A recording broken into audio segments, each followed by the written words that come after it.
Công tác tổ chức cho trẻ ăn bán trú trong nhà trường. Trong trường mầm non Thái Bình Trung, công tác nuôi dưỡng chăm sóc giáo dục trẻ là mục tiêu nhiệm vụ quan trọng không thể thiếu và tách rời với chương trình giáo dục mầm non.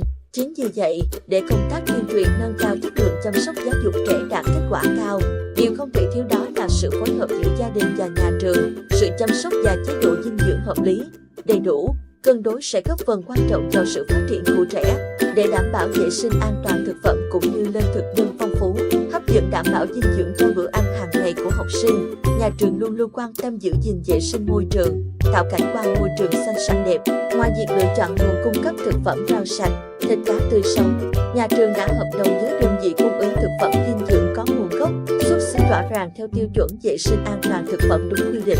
Các khâu sơ chế, chế biến thực phẩm được nhà trường thực hiện nghiêm túc, đúng quy định. Cùng với đó, mọi vật dụng cụ nấu ăn, đựng thực phẩm đều được rửa sạch sẽ, để khô ráo và xếp gọn gàng, ngăn nắp theo một trật tự nhất định. Ngoài nguyên liệu thực phẩm sạch, an toàn, quá trình chế biến cũng được nhân viên dinh dưỡng thực hiện nghiêm túc, đảm bảo thực phẩm không bị xâm nhiễm bởi vi khuẩn, ruồi, muỗi. Khu vực bếp ăn tại trường mầm non Thái Bình Trung được xây dựng theo quy trình vận hành một chiều, chia thành các khu riêng biệt, gồm khu đựng nguyên liệu, khu chế biến thực phẩm tươi sống, khu nấu ăn và khu để thức ăn đã nấu chín. Thức ăn không dư không để lại qua ngày sau. Đồ dùng trong nhà bếp được trang bị đầy đủ, gồm nồi cơm đa năng, máy lọc nước, tủ lưu mẫu thực phẩm. Nhà trường luôn sâu sát, kiểm tra thường xuyên, hạn chế người ra vào khu chế biến thực phẩm. Đặc biệt, hàng năm, các nhân viên dinh dưỡng đều được tập huấn về an toàn thực phẩm, đảm bảo có trình độ nhất định về sơ chế, nấu ăn cho trẻ em, được khám sức khỏe định kỳ để đảm bảo không mắc bệnh truyền nhiễm. Đồng thời, nhà trường công khai thực đơn, khẩu phần ăn hàng ngày ngay tại lớp học để phụ huynh theo dõi. Thực đơn được lên lịch theo tuần, theo mùa. Hàng ngày, thực phẩm được tiếp nhận dưới sự giám sát chặt chẽ của đại diện nhà trường nên phụ huynh hoàn toàn yên tâm về nguồn gốc thực phẩm, khâu vệ sinh, chất lượng bữa ăn cho học sinh. Tổ chức ăn bán trú trong trường mầm non, đảm bảo các yêu cầu vệ sinh an toàn thực phẩm. Trường phải có khu vực sơ chế riêng và khu bếp nấu riêng đảm bảo theo quy trình bếp ăn một chiều. Nhân viên nhà bếp thường xuyên được học tập cách chế biến và bồi dưỡng về tiêu chuẩn, quy định tiếp nhận thực phẩm, phối hợp với bộ phận bán trú.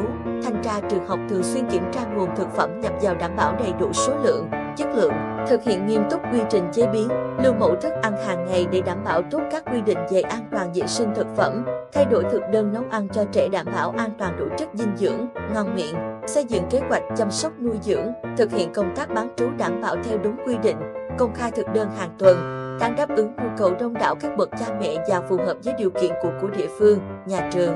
Tổ chức bán trú đảm bảo an toàn tuyệt đối về vệ sinh an toàn thực phẩm, an toàn cháy nổ, an toàn tính mạng, tai nạn thương tích đối với trẻ và cán bộ, giáo viên, nhân viên.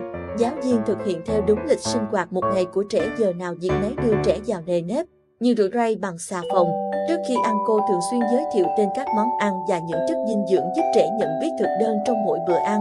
Tổ chức tốt bữa ăn cho trẻ, trẻ được ăn đủ lượng, đủ chất. Thức ăn được chế biến hợp khẩu vị trẻ theo bữa ăn tiêu chuẩn và đảm bảo vệ sinh an toàn thực phẩm. Nước uống đảm bảo vệ sinh, trẻ có thói quen vệ sinh ăn uống, có hành vi ăn uống văn minh, trẻ ăn ngon miệng, ăn hết suất.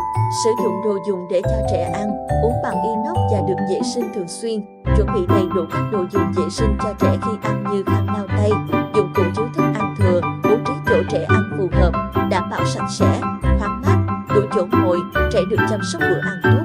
Trên đây là công tác tuyên truyền tổ chức cho trẻ ăn bán trú của trường mầm non Thái Bình Trung, và từ đó nhà trường đã rút ra được những kinh nghiệm, kiến thức, kỹ năng đảm bảo vệ sinh an toàn thực phẩm, phòng chống tai nạn thương tích để chăm sóc giáo dục cho trẻ được tốt hơn, luôn luôn tạo sự tin tưởng của các bậc phụ huynh khi gửi con em tại trường.